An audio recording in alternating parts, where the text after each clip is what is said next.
Oh, yep.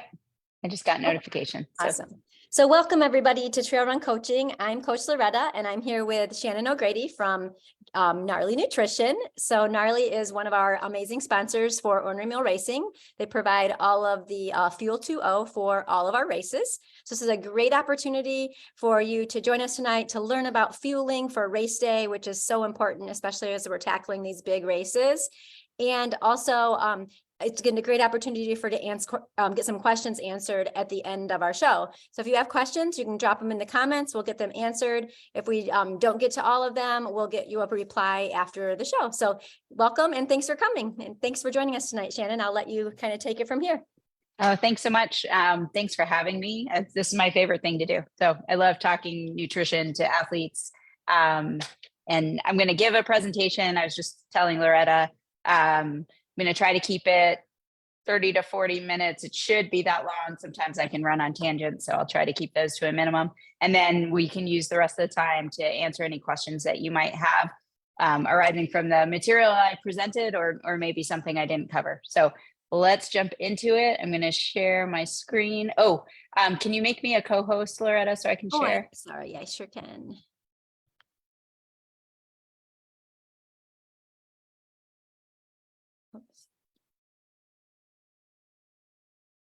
There you go. All right. Perfect. All set there? Yep. Okay. Okay. Minimize that. Slideshow. Loretta, can you just confirm that you can see that? I can see it. Perfect. Great. All right. So I like calling this full spectrum run nutrition because I try to present a little science so you kind of can understand where my recommendations come from, and then like to take that science and translate it into recommendations kind of pre-race, during race, and post-race. So once again, if you have questions as I'm talking, feel free to put them in the chat, and then we can get to them after. And then I'm going to try to leave like 15 to 20 minutes to address any questions after my talk. Okay, so I'm going to start by talking about energy systems and fuel use. And then, like I said, I'm going to dive into pre, during, and post-run nutrition. So this is one of my favorite running quotes, that running is an eating contest on the go. And the reason why I think this is so true is because all other things being equal, like our ability to train, our kind of health in terms of whether or not we are injured during our training. Kathy, I'm not sure what's going on, but you're I didn't know you could draw on Zoom screens, but I'm getting random yellow lines on my screen with your name next to it. So I don't know if that what's going on, but we're going to, what I'm saying is basically if you're able to get in all your training because time is helping and you're healthy, then really getting your nutrition dialed can make or break your race and determine whether or not we can really capitalize on all that training you've done. And that's why, much like doing interval work or doing hill repeats or doing long runs on the weekends, all those things that you build up to be ready for your race, you should also be practicing and building up your nutrition to be dialed for your race. So I like to take the nothing new on race day and also extend that to nutrition. You should know exactly what you're doing and what works for you when you start that race.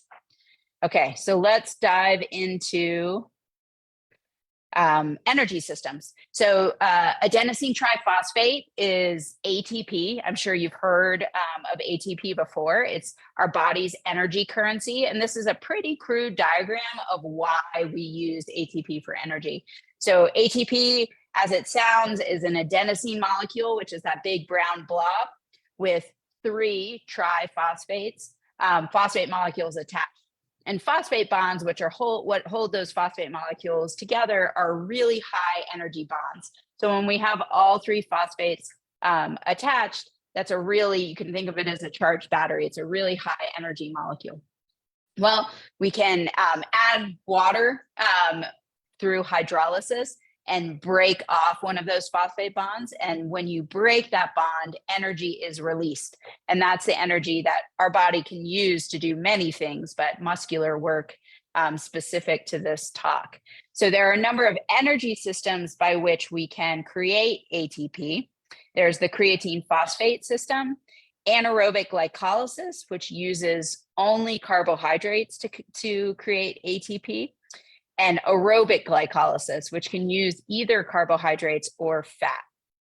So we're going to talk a little bit about how those energy systems kind of line up with exercise intensity, because it really helps inform then what macronutrients, be it carbohydrates or fat, we would use to fuel activities at different exercise intensities.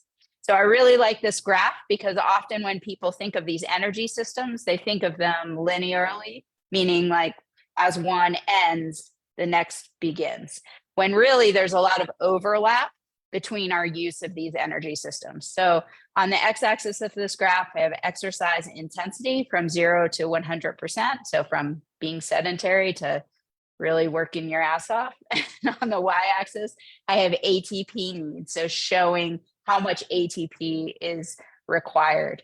And so at lower intensity exercise, we see the predominant use of aerobic metabolism, which is the green color in this graph. So just to remind you, aerobic metabolism can use either carbohydrates or fats.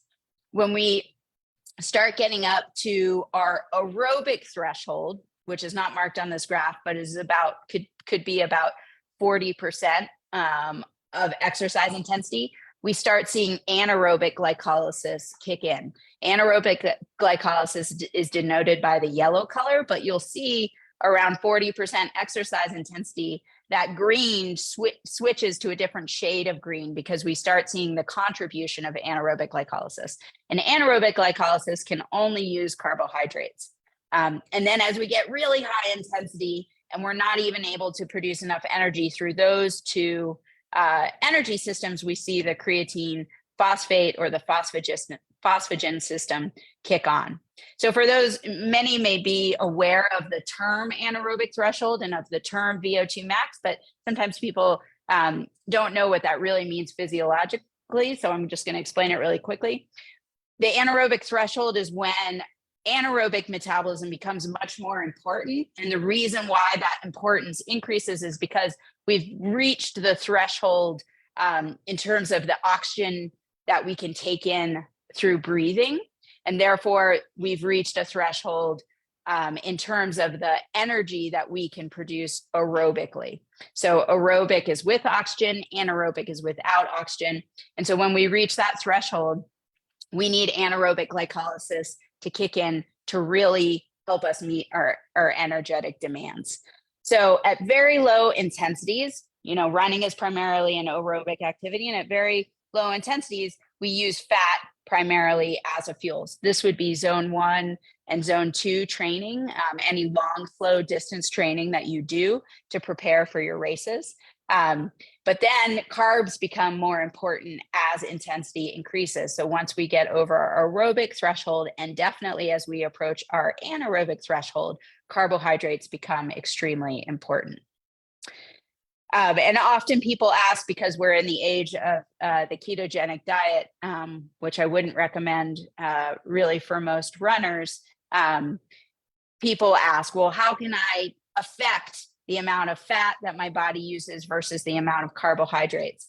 And this really comes into doing that long, slow distance training, which can help your body adapt both cardiovascularly, so you become more efficient. When you do long, slow distance training, your mitochondrial density in your muscles increases. The enzymes associated with the use of fat as fuel increase. So the more you do that long, slow distance training, the more you see an adaptation and the more you're able to use fat at slowly increasing speeds. The amount of fat you can also use can also depend on the amount of fat in your diet. So these are factors that you can play with, but for most people, I really recommend, even though it's boring, spend your time in your off season really focusing on that zone 1, zone 2 training, and it will do wonders for your base and also your macronutrient use. Okay, so carbohydrates are extremely important for fueling runners. And this is because no matter how lean you are, we carry a ton of fat on our bodies that we can use in that zone 1 and zone 2 intensity. And so we don't really need to fuel with extra fat while we're running. Whereas glycogen has limited stores and we can run through those pretty quickly or relatively quickly compared to fat. And so we do need to fuel with carbohydrates. So glycogen is our body's storage form of carbohydrates.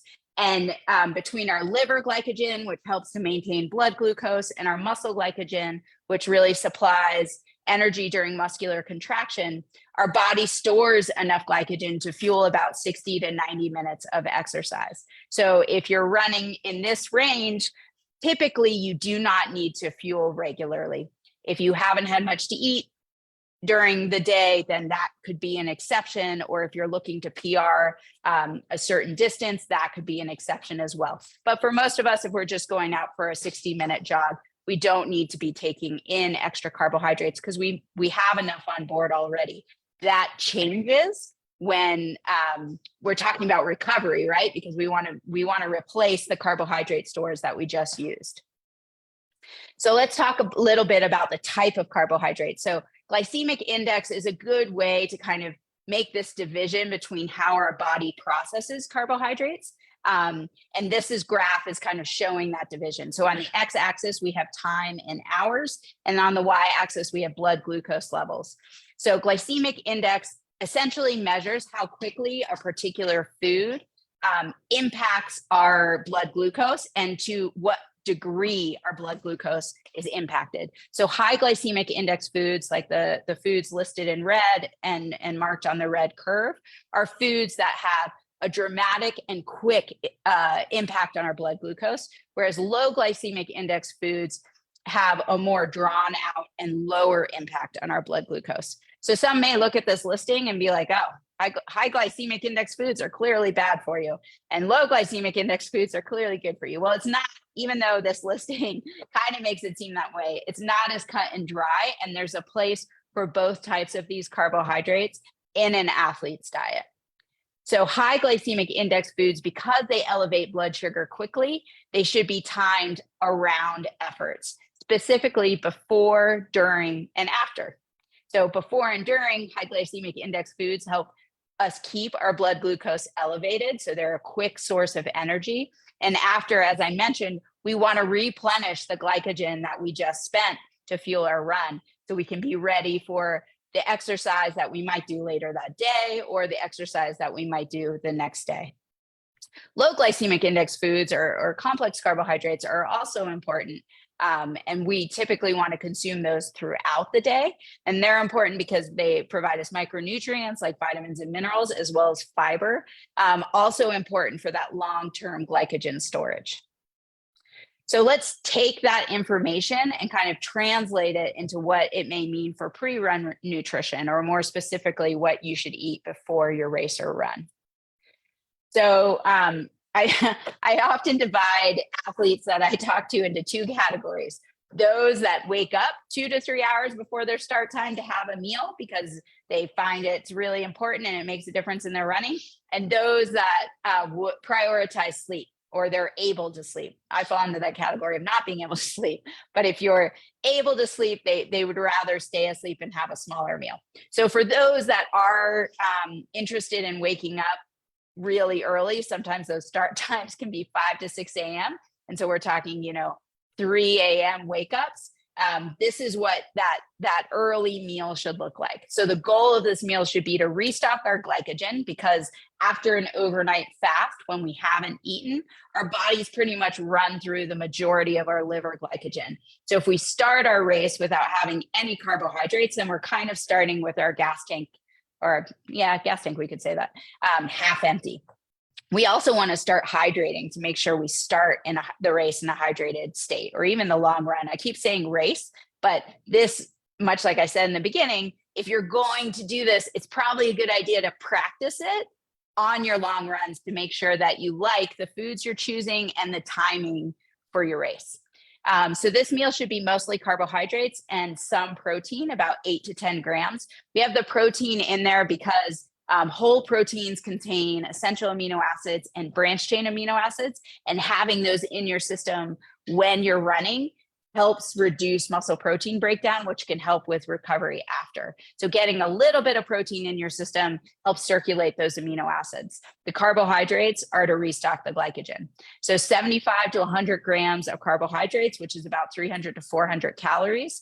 The longer the race, the more calories. Also, the larger the person, the more calories. We're essentially with this meal trying to not make it a huge meal, but a reasonable size breakfast. So if 300 to 400 calories seems like a light breakfast for you, then getting it somewhat close to what you normally eat, but making sure it's not so big that your body won't be able to digest it in 2 to 3 hours. We want to avoid too much fat and fiber for that same reason. Fat and fiber both slow digestion. And so if you're 2 hours before start time, that might not be enough time for your body to process that food. And then we want to start taking in water and electrolytes to make sure we start hydrated. Some food ideas that would fall into this classification. So once again, the meal should be high carb, moderate protein, and low fat. So we'd want, we could do a bagel or toast with a little bit of nut butter and banana. The nut butter provides a little bit of protein, not too much fat. So we don't want to put a ton on there. And banana is another source of easily accepted carbohydrates. Granola with yogurt and fruit. You could have a small breakfast burrito, eggs or tofu if you're vegan, with some potatoes and salsa.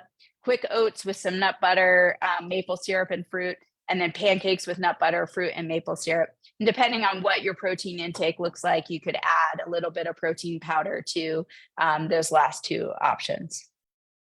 So if you are in that category of folks that wants to sleep and not wake up and have that meal, about 60 minutes before start time, it's definitely a good idea to top off your blood glucose stores. So this is not enough time for your body to metabolize carbohydrates and turn them into glycogen. This is just enough time for your body to get those blood glucose levels elevated. So this is where we want those simple high glycemic index carbohydrates. So 25 to 30 grams of simple carbs, which is about 100 to 120 calories. At this point, we really, no matter your size, don't want this meal to be much bigger, because we want your body to be able to absorb the energy quickly. Water and electrolytes are also a good idea to start hydrated. And then if you haven't had any protein in the last 2 to 3 hours, this could be a place where branched chain amino acids could be helpful. These are a standalone amino acid blend, so it's not part of a protein. They're absorbed within 20 to 30 minutes, and they provide that same purpose that the protein in the previous slide provided. So having those branched chain amino acids in your system while you're exercising for extended period of time can help minimize muscle protein breakdown. And if you haven't eaten recently, that could have a big impact on your recovery. Okay, so some food ideas for this 60 minutes before start time. Once again, we want it to be a small snack, 100 to 120 calories, rich in simple carbohydrates. That could be 2 graham crackers. That's my personal favorite. It's what I usually do. Fig Newtons, fresh fruit, something like a banana, toast and jam, an energy gel or food puree. Dried fruit is also great, something like dates. And this could also be a place where an energy drink like Fuel 2.0 could give you quick calories, simultaneously getting you electrolytes and starting to hydrate. Okay, so now let's transition into during run nutrition. What do I eat while I'm running? I'm going to talk about hydration guidelines as well as nutritional strategies. So first thing I like to do to talk about is doing a sweat test, which is a really easy thing to do. And I usually recommend that runners I work with do this multiple times a season, because there are so many factors that can affect how much you sweat that it can change over the course of a summer. So those factors include effort, temperature, humidity, clothing type, and fluid status.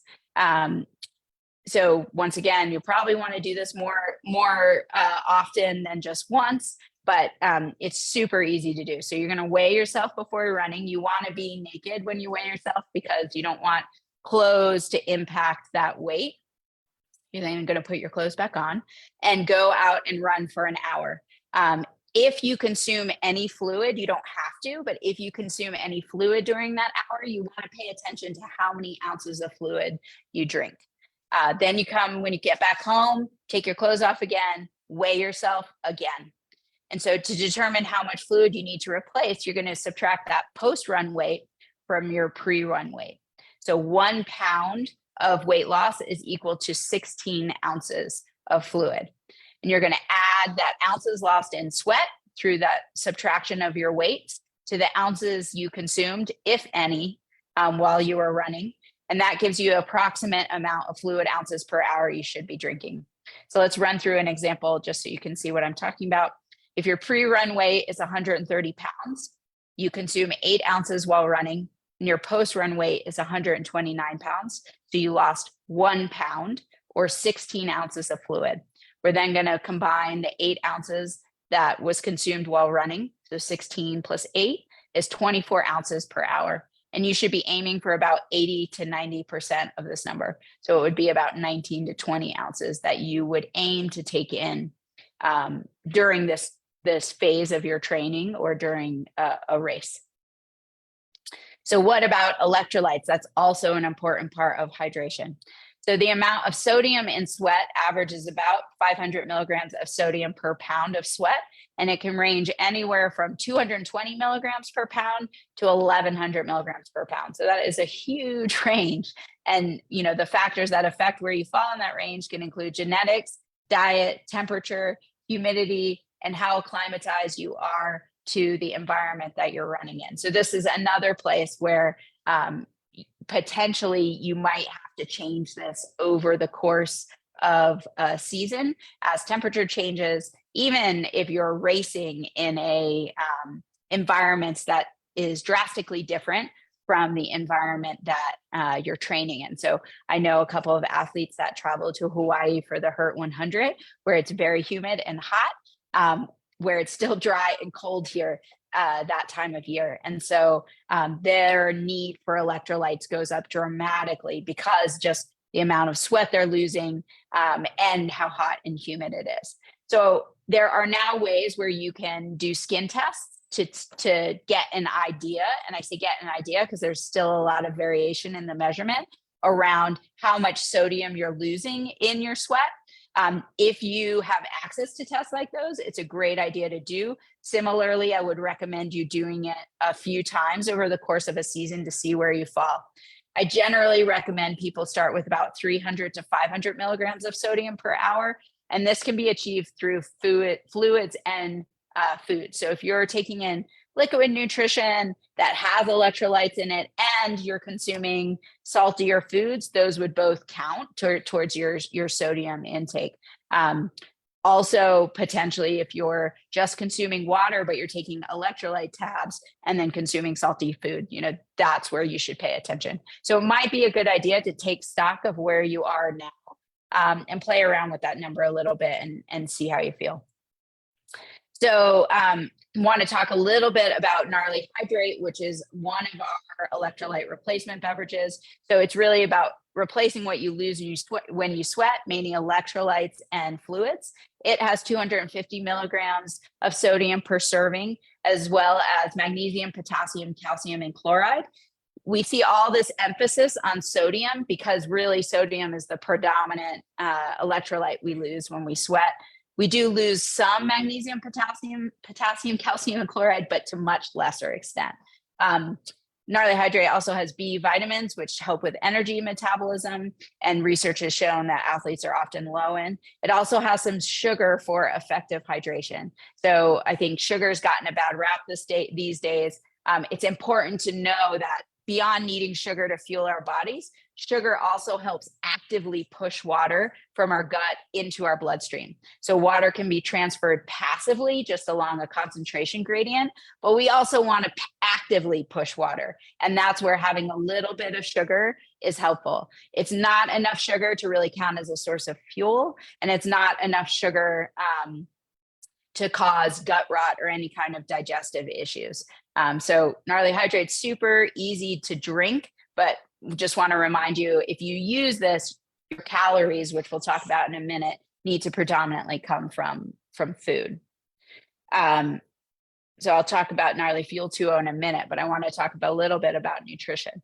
So typically, we talked about this earlier, but if you're running 90 minutes or less, light fueling may be required, but it might not be required at all. It really is going to depend on your goals, your intensity, and how much you've consumed in the day.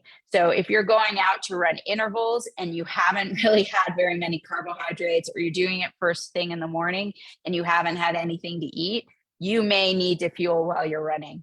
But if you're doing a light 90-minute jog in the middle of the day and you've been good about getting in carbohydrates earlier, it might not be necessary. It's always a good idea to bring along, I call them insurance snacks, just to make sure that if you start feeling low during your run, you have something to refuel.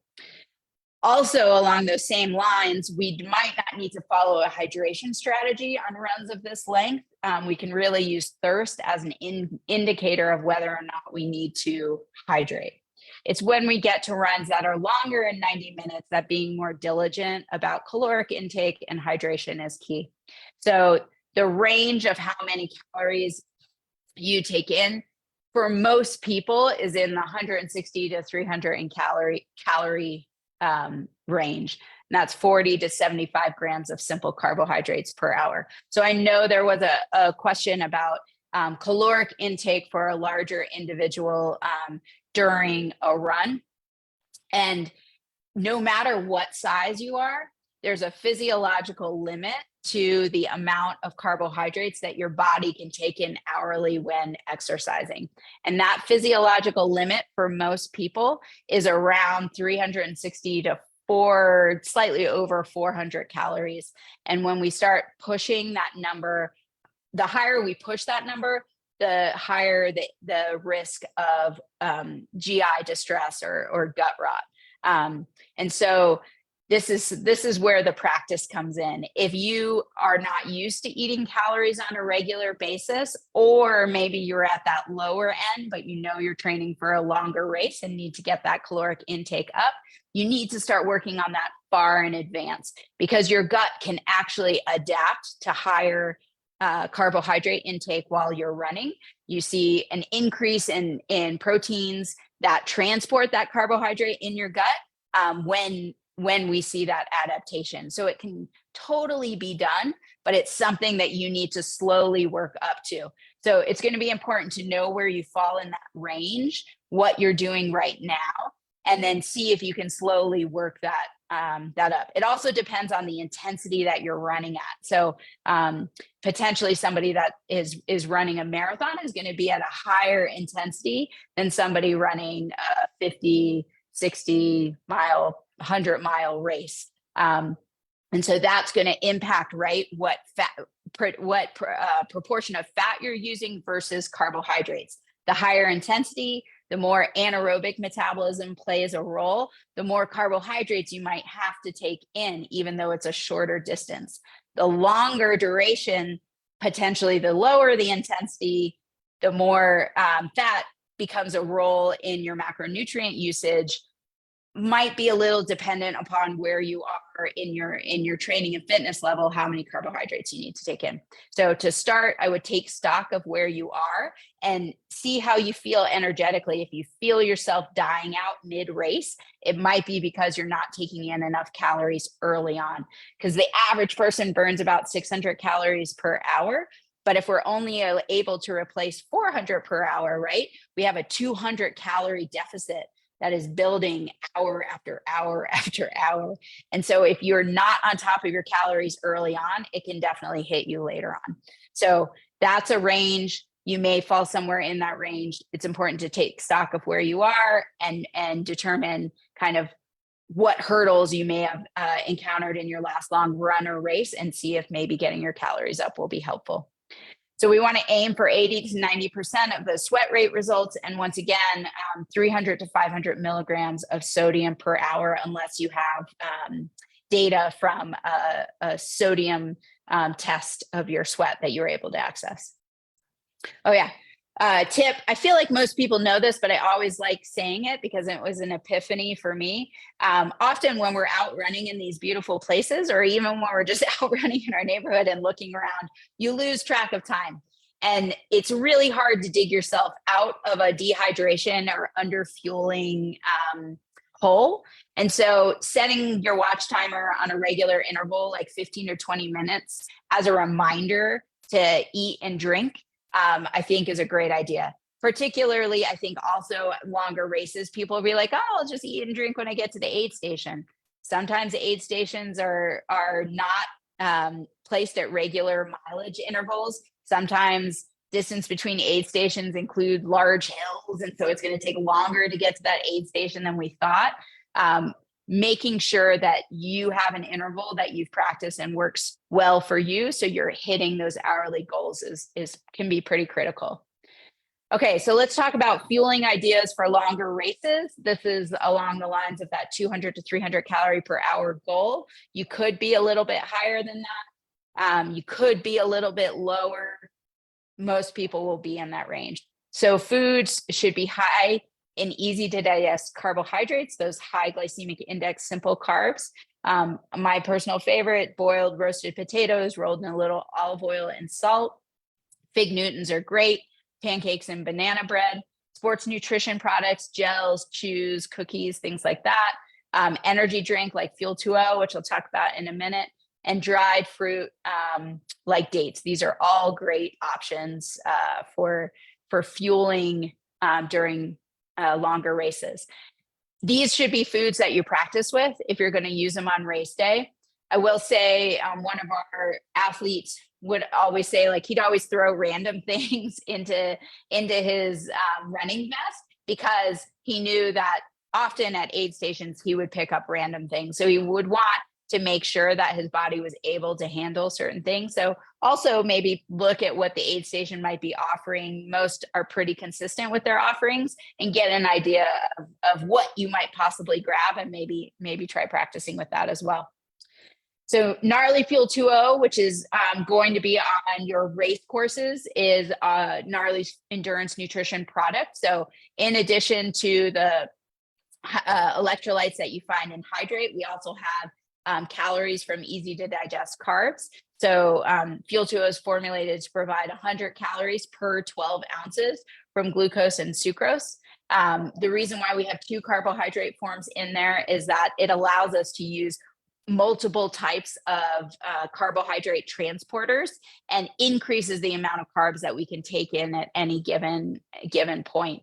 It has 250 milligrams of sodium per 12 ounces. So typically people are going to be consuming more in the 20 ounce range. So if you're working with this kind of dilution of Fuel 2O, then you'd be getting close to 200 calories and close to 500 milligrams of sodium per 20 ounce water bottle.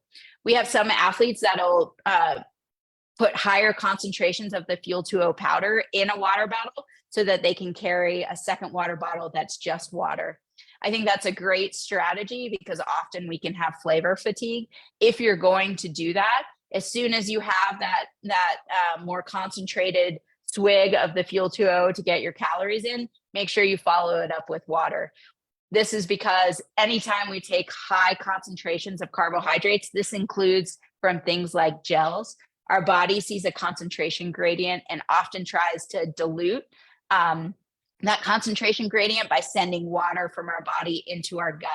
So we need to be careful from taking in carbohydrates that are too highly concentrated. And this is where that swig of water helps even things out. So I'm all for concentrated Fuel 2O. If it works for you, just be careful and make sure you're following it up with some water so we don't run into having any gut issues. So Fuel 2O also has magnesium, potassium, calcium, and chloride, as well as HMB, which is a branched chain amino acid metabolite that helps promote recovery. So earlier we talked about how branched chain amino acids are can be really helpful, whether they're from protein that we consume 2 hours before the race, or a BCAA supplement that we consumed right before the race. Having them in our body helps minimize muscle protein breakdown. Well, HMB is kind of farther in that metabolic pathway, and it requires less HMB to have a bigger impact on muscle protein breakdown. So that's why we've included it in Fuel 2.0 to help with recovery, and also because we don't have to include such a big dosage so it doesn't mess with the flavor so much. Okay, so let's jump to post-run nutrition. So post-run nutrition, you'll hear from a lot of people, oh, it needs to be 20 to 30 minutes after your run or your race. Get it in as soon as you can. But in reality, if you get it in within 2 hours, you're kind of hitting your goals with this meal or snack. So the goals are to replenish our glycogen stores, to kickstart muscle repair and synthesis, and of course, to hydrate. So ideally, we want the meal to look like a 1-to-3 or 1-to-4 ratio of protein to simple carbohydrates. So that could be, I like to hit a minimum of 15 to 20 grams of protein. That's because that contains the right amount of branched chain amino acids and essential amino acids to kickstart muscle protein synthesis and provide the building blocks needed to help repair some muscle. And then that 3 or 4 ratio of simple carbs is going to then be 45, depending on where you are in the protein range, 45 to 80 grams of carbs. So that can depend on how glycogen depleting your race just was, how your fueling strategy went, but definitely don't skimp on this. Getting this meal in, getting some protein, getting a lot of carbs is going to make you feel better the next day and help you recover so you're ready to run again more quickly. Along with that, we want 16 to 18 ounces of fluid with electrolytes. And if you're running out in the middle of nowhere, try to plan ahead with if possible, with supplements in the car. This is when things like protein powders can be extremely helpful, because if you're waiting to drive home to cook a meal, we might be out of that range, and in the meantime, you're going to be starving. So bring a snack, bring some protein, bring some bananas, something that's easy to get in, and then maybe decide to have a meal that you cook yourself at home. But supplements, while they're not necessary, they're products of convenience, and this is a place where it's convenient to get your nutrition in quickly.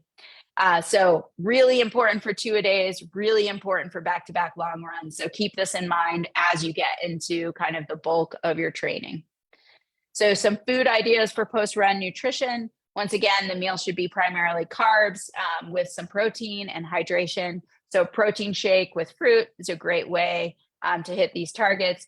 Once again, granola with yogurt and fruit can be good. To get into that 15 to 20 grams of protein, we're going to be needing to have Greek yogurt. Regular yogurt isn't going to have that enough in a single serving. Eggs and potatoes are great. Rice with veggies and protein can be meat or tofu. Tofu is a great source of protein because it's really rich in branched chain amino acids and essential amino acids. So if you're a vegan or a vegetarian, great source of protein to consume. And then something as simple as even a turkey sandwich can be great. All right, that is everything I had to talk about, and I'm happy to answer any questions from the material I presented, or if I didn't cover something that you were wondering about, we can talk about that too. Thank you, Shannon. One of the things I love about our partnership with Gnarly is this educational piece. This is near and dear to my heart, as my background is education. So I love that you take the time and share this with communities so people can learn and be successful in their races. So thank you for sharing that. Of course, I love to do it. So I also love to feel like I have an impact both on decisions people make and hopefully the success of achieving their goals. So it's a fun thing to do. Thank you. I have a question about an athlete that I coach. So she loses about 4.5 pounds of sweat in an hour. It's a lot of sweat. So that equates to like 72 ounces. That's a huge amount to replace. And she is focusing mostly on marathon distance. I know you said 80 to 90% replacement. That's still a lot in a marathon. So what would you suggest for somebody that's losing that much sweat per hour? That is a great question. I've never encountered someone that loses that much sweat per hour. Is that via a sweat test that she's done? You've gotten that result? Yeah. Okay. So not during a race, not taking into account clothing and things of that nature. What does she, I always like to start with what people are doing now and what the impacts of what she's doing or not doing have been. Right. So everything is going quite well for her. Her races, I mean, she just ran Boston and ran a 3 hour 27, didn't have any issues. She took in about 24 ounces an hour, I believe. Well, that was her goal. And she seems to do well around that, but it's a fraction of the amount that she's losing. So I mean, maybe on that day was good because the weather was a little bit cooler, but still. It rained. Yeah. Yeah. Does she pre-hydrate pretty intensely? Yeah. Mm-hmm. So that would be my advice. I've worked with a number of alpinists where consuming that much water, not along the 72 ounces, but just the act of consuming water, because of the nature of what they're doing, is inhibited. And so it's kind of the same problem, just a little different, like just not able to take in as much water as you need to. And pre-hydration can be super effective. So making sure, I would say, I don't know where she is now on pre-hydration. If she ran a 327, it sounds like everything's working with her, but that could be something to play with. And then making sure post running that she's replacing that water as much as possible. But then, I always worry, like anytime we're trying to take in a lot of water, especially when she's lost that much fluid and electrolytes, she needs to make sure that there are electrolytes in there as well, so we don't fall into this risk of hyponatremia. Okay. All right. That sounds great. Thank you for answering that. I had not ran across anybody. I thought I was a heavy sweater, and then she told me how much she was losing. I'm like, whoa, I thought that was bad. I thought I was a heavy sweater too, but she's in a whole nother league. She got us. Yeah. So, all right. Thanks for that. We do have a couple questions in the chat. One from Mickey. Any tips for making yourself eat during a race when you really don't feel hungry? Stick to more liquid fuel, maybe? Exactly. Yeah. 100% stick to liquid fuel, because you're going to need to hydrate. I don't know if that extends to the desire to drink, but if we can combine calories and at least get in some level of baseline calories, I would recommend that. I would also recommend, even if you don't feel like eating, maybe eat little amounts. So get that baseline calories from liquid nutrition and find some food where you're able, maybe it's only 20 to 50 calories at a time, as opposed to trying to get in 100 calories in one eating bout. Try minimizing the calories you take in at a given time, but maybe doing it more frequently, and see how that works. And I think that's great. I think too, we get into the situation of not feeling hungry when we get behind on our fueling. I think then that's when our stomach starts to turn. So for me personally, I like to start basically as soon as I cross the start line. I'm taking it in. And one of the things that's worked really well for me over my last few races is making sure I put things in bite-sized pieces, and I know they're like 25 calories each. So I can kind of keep track and take them in throughout the hour rather than that whole amount, because it becomes exhausting to eat that much at once sometimes. So 100%. And often eating that much, I mean, I've done races where I came in like famished and thought like half of a peanut butter and jelly sandwich was a good idea, and it shut my gut down. And then I couldn't take in any food. And then I was in a bigger hole. So I'm a big fan of the bite-sized snacks. And I also like what you mentioned about paying attention. So, like, okay, if I'm getting 200 calories in from liquid nutrition, that means I need hopefully like 2 to 4 servings of 25 calories. And then I'm going to be at a good caloric intake, for the hour. Yep. And I like to have a variety of my bite-sized snacks. So they're different things. And I'm just kind of getting random things so I don't get that taste fatigue from having the same thing over and over. So, So hope that helps you, Mickey. And then we have one from Nikhil. I hope I said that correctly. How to balance solid versus liquid calories. I couldn't drink much with liquid calories, nor could eat solid food during the last 5 to 6 miles of my last Ice Age Trail 50-miler race. Yeah, so I'm going to throw this back to what Loretta just said. Often we lose appetite or are unable to take in liquid or solid calories when we've fallen behind, not just on eating, but also hydration. So Nikhil, I'm not sure how your nutrition went for the majority of your race, but if maybe you can answer that in the chat, we can get into if it's a different issue, but I've had that experience personally. And I think often when we get under fueled, but definitely when we get dehydrated, it becomes hard to take in food. You were eating and drinking enough. What is enough for you?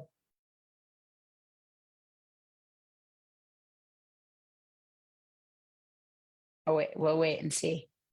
I was cramping a lot from 24 miles. Okay. We'd have to kind of get into like, what were your hydration goals? What were your electrolyte goals? And what was your caloric goals? Because enough may be enough, or it may not be enough. You may thought it was enough, but it could possibly have not been. If you want to throw in kind of what you were aiming towards and what you were successful, we can look into that a little bit more. But if it was hydration, that might be something to play with. For sure. I often feel like when athletes, that I coach are racing and I get a text from them mid-race and I don't want to eat anymore, I don't feel good. But I kind of get them past that and say, if you eat, you'll start feeling better, and so sometimes it's that, or if you drink, you'll start feeling better. But I think that our mind tells us not to do that because we don't feel well right then. So it seems counterintuitive to eat or drink more at that moment. But yeah, I think also that's where the bite size or different foods come in too. I've dabbled a fair amount in kind of endurance biking as well. And I remember having that exact same feeling. I was doing the Leadville 100 mountain bike race and I had this huge hill in front of me. And it was the first time I've got a headache. It was so bad while we were running and I hadn't been able to eat or drink anything. And I got to the top of the hill and somebody offered me a slice of salted watermelon, which I had never had salted watermelon before, but I was like, sure. And literally like that turned my race around. Like it brought me back. It brought back my appetite. The headache went away. So I was clearly depleted in electrolytes and that was impacting how good or how I fueled and how I had fueled. Right.